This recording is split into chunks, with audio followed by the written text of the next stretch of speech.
What's up YouTube, Dave here from wargames, bringing you an updated Subterror deck profile. Now this is the TCG's kind of forgotten sister in the sense that all the hype is around spirals. It really is. And it's completely understandable because the link monster that Konami gave us for Subterrors is kind of, well, meh. Now what you do have to kind of laugh a little bit because they're called TCG exclusives. Yet, when the OCG get them, they always get a new card that makes the deck better. So, it's kind of pointless going, here's a TCG exclusive, have fun with it, but when the OCG get it, we're going to make it better. Now, in my argument, what I'm saying is, they got all the Subterror stuff together, as well as getting double helix. So, they got to play Spirals full power before we did, and then also they got Subterror Guru, who in itself makes Subterrors so much better. And rightfully so, should have been an import for the TCG in Circuit Break. However, that wasn't the case. Doesn't change the fact that Subterrors is still an incredibly fun deck to play. And you've got to love Subterror Fiendess. And then her pet dragon, Subterror Behemoth Fiendess. I'm definitely calling it her pet dragon because it looks exactly like her in the kind of... Or it's Subterror Fiendess that's transformed into a dragon. Regardless. Anyway. What I'm going to do is going to crack onto this deck profile and we'll show you what we've got.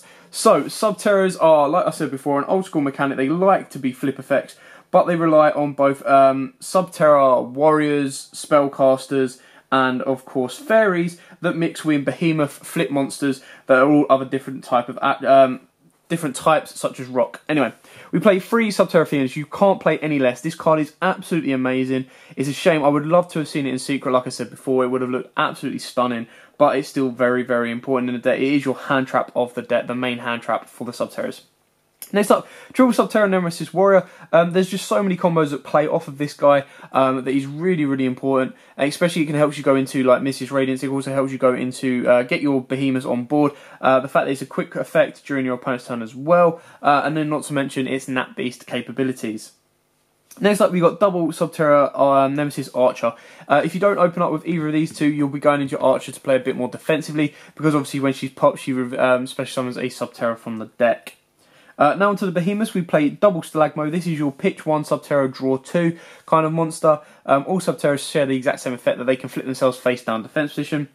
We play double Subterror Behemoth Omnistrix. This is your flip and banish one, which is really cool. And then we play the 1 Subterror Behemoth Photo Glacier. This is your Foolish Burial monster of the deck. We then play the 1 Subterror Behemoth Stalagmo. You target set cards on the field equal to the number of Subterror Behemoth monsters you control and then destroy them. And he combos off massively well with Subterror Behemoth Omnistrix. Basically, this flips all other face-up monsters on the field to face-down defense position. And then, obviously, if you have the ability to flip up Stalagmo, you're then just going to go pop, and off you go. For the other cards that aren't Subterrors, we play the 1 Glut Bowl because the ability to go into Nat Beast, and then of course other plays as well can go from there. And then Jet Synchron again helps you kind of extend your plays, not only for Nat Beast, but you can then extend into like level 9s, which we play Vermilion Dragon. You've also got level 8s, you've got level 7s. It's kind of endless the amount of kind of different options you have available to you to kind of help you extend your plays. And just open up into the synchro bit. You don't. The best thing about Subterrors is because they have main deck behemoths and big monsters, they don't have to go into the extra deck. So it's not a do or die on the extra deck, which is why they're kind of not unaffected by links, but less affected than some other decks may very well be. So they can definitely stand on their own and definitely put in a fight for the rest of the the rest of the engine. Anyway. So for our other finishing off our monsters, we play the 1 Maxi, and then we play 4 hand traps, double Ash Blossom, and double Droll and Lockbird, purely because of the meta how it is at the moment with Spirals. These can be taken out and played in any kind of card you want. You can put in Ghost Ogres if you don't have Ash Blossoms. You can put in Ghost Reapers because there is space in the extra deck to kind of play around with. So again, that kind of gives you your options for the deck to kind of have a bit of a play around with. So that is it for the monster lineup. Again, quite straightforward on the Subterror lineup until we get Guru. The second we get Guru, you'll be playing that at free, and you'll probably take out the Synchro little engine there and go that way. Now onto the spells. we play triple Hidden City. This is the most important card in the deck. This is your searcher, this is your flipper, this is your absolutely everything. So when this card is activated, you add a Subterror monster from your deck to your hand. Now what you've got to remember is, stuff like this, when it's an on activation effect, cannot be Ghost Ogred. It can be Ashed, but it cannot be Ghost Ogred because it is on activation. Once per turn, you can change one face down defense position monster, position Subterror monster you control to face up attack or defense position. That bit can be Ghost Ogred. Once per turn, when an opponent's monster declares an attack, you can change one face down defense position Subterror monster you control to face up attack or defense position. Then you can negate the attack and you can only activate one Hidden City per turn. Now there is a nice little spicy touch that I've put into this deck because this is one of your targets. If you have this on board, this is one of the targets your opponent is going to try to clear off the board. Next up we play Triple Terraforming. Now I'm not 100% set on the Triple Terraforming because of the other card that I'm playing, but you do want to see your Hidden City in your opening hand. It has to be there, which is why you play Triple Terraform to get to it. But when they do become dead, you've got Twin Twisters to get rid of them that easily. We've got Double Instant Fusion. You can cut this down to 1 if you want. Obviously, we want to see it as consistently as we possibly can.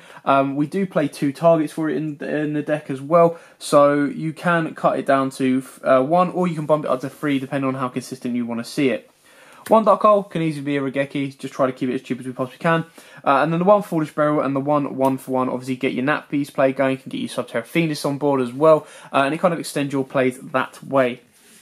Okay, now onto the trap lineup. We play triple Subterror Final Battle. Now this can probably be cut down to 2 if you want, but again, it is going to be one of your opponent's first targets, because you can activate one of these effects. Also, after that, you get to set this card face down, so it's constantly always there. But you get to change one Subterror, set Subterror monster on the field to face up attack or defense position. You can change one face up Subterror monster on the field in to face down defense position. Or you get to choose the attack and defense of one Subterror monster on the field becomes equal to its combined original attack and defense until the end of this turn. And then this turn, activated effects of Subterror monsters cannot be negated. So you have multiple options to be used in this way. So it's massively important in the deck. And then the other trap card that I'm playing is Double Metaverse. Now the reason I'm playing Double Metaverse is for those times when my opponent goes, oh, I'm entering the battle phase now, I think what I'll do is I'll clear off your city so you can't activate the city to flip your monsters face up. And then you just go, activate Metaverse, activate the field spell from deck, and then they're like, I'm now back in the same position as I once was. It's something that I'm trialing out. It could work, it could not work. If it is more successful, I could drop a Terraforming out and put this up to 3 if I wanted to. It's entirely up to you on how you want to play it. It is kind of like in the beta testing stage at this moment in time. I just think with Hidden City being as important as it is, Metaverse is quite important in the deck, especially when it's one of those ones that your opponent's going to want to clear off before they do anything to you. So it will always be a target your field spell. Anyway, now onto the extra deck. We play the 1 Subterror Behemoth Fiendess. You can place it 2 if you want. I've only got 1 at this moment in time. Now the reason I'm only playing it at 1 is because it specifically requires 2 flip monsters. Now if you put Flip Flop Frog in your deck, obviously you're going to have more flip monsters. But in this build we only have, I believe it is 7 flip monsters. So I'm not going to be continually going into Fiendess because its effects aren't as strong as it could be. Alternatively to that, I do have Amissius Radiant, which is more consistent because we have more Earth monsters to go into it. So if you do want to play 2 Subterror Behemoth Fiendess, then obviously that one will be your second one. But like I did state, we don't play as many flip monsters. If you do increase the flip monsters in your deck, or if you play, because of Sneak Peek, you want to mix your Crawlers with your Subterrors, which might not be a bad idea, it could be really fun to trial out, you obviously would focus more with the Behemoth itself. Now onto the XYZs. Now this is an either or. Not a one or the other, this is not a both, this is an either or. Super Dreadnought Rail Cannon Gustav Max or Super Dreadnought Rail Cannon Super Dora. Now, obviously in this scenario, it's entirely up to you which one you want to play. You've only got 2 targets to be able to make this, and that is your Stalagmo. Now when you do make this, you're ideally going for game. This guy is you're making this to burn them out for that final 2,000 life points, or you're playing Super Dora because it is a very, very good 4K defender that can protect itself until they whack out the Kaiju. So it's an either or on these. They're both incredibly strong. It's down to personal preference. The rest of the XYZs we play is the 1 Castel that can easily come out if you want, a Tornado Dragon, and the number 41 Bazooka, the Terribly Tired Taper. Now again, what I said before with the Subterrors is they don't rely on the extra deck, which is why you don't need to require so many link monsters. And while stuff like Bazooka, Tornado Dragon, and Subterror are quite important is because they're monsters that can be sat on, and they can do their duties without having to worry too much about it, and still be very, very effective in the deck. These fusions that we play are double invoked Raijin. Now, obviously, for those of you who don't know about this, you activate instant fusion. You can activate Raijin, flip it face down, and then you can start activating your behemoths from hand and get them to board, and move it that way. Our synchros, we play quite a lot of synchros, but that's because I like focusing on the synchro build. It's quite nice to play. Yes, we don't have as many synchros to go into it, so if you want to focus a bit more on it, you can put your tuners in the deck, more tuners in the deck. But for now, we've got the Vermilion Dragon Mech. This is quite useful in the deck because it's obviously, you're abusing the tuner's effects. Obviously, with your Glow Up Bulb, you can only use it once per duel, so when it's a dead card in the graveyard, you can banish it and then get your effects off. Sci-Fi Lord Omega, we all know why this is good in links, because it goes into the extra monster zone, banish it, and then comes back into the main monster zone.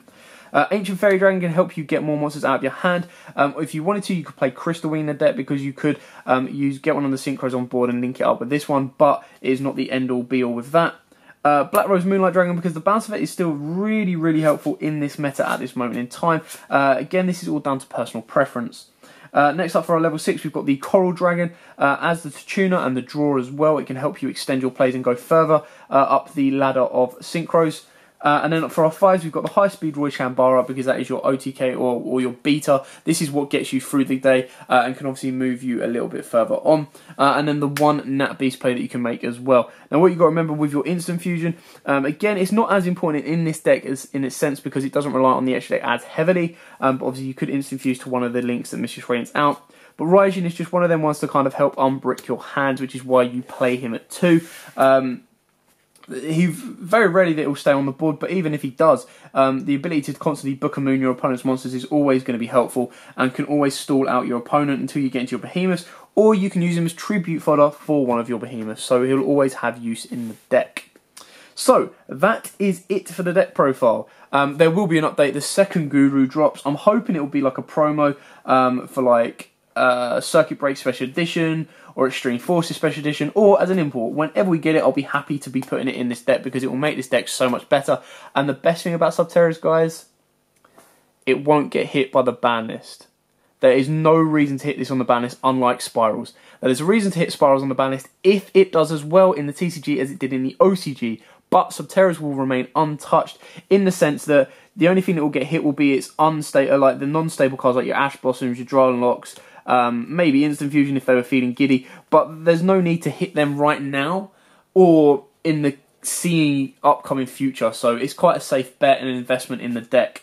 But yeah, thanks for watching. Don't forget to like, comment, subscribe, share, the whole 9 yards. We will be bringing you more updated decks this week from Circuit Break, and maybe even into next week, because there is so many to do. I have got a huge list of decks that I want to be getting up for you guys. I keep the requests coming. I'm not going to stop doing them. We'll be doing a deck a day every time we can, and obviously go from there. So again, like, comment, subscribe, share, and until next time, guys, as always, happy dueling. If you like that video, why not check out our other videos available? We've got more deck profiles, pack openings, and of course duels. And don't forget to click on the most important button of all, that subscribe button, right in the bottom left hand corner.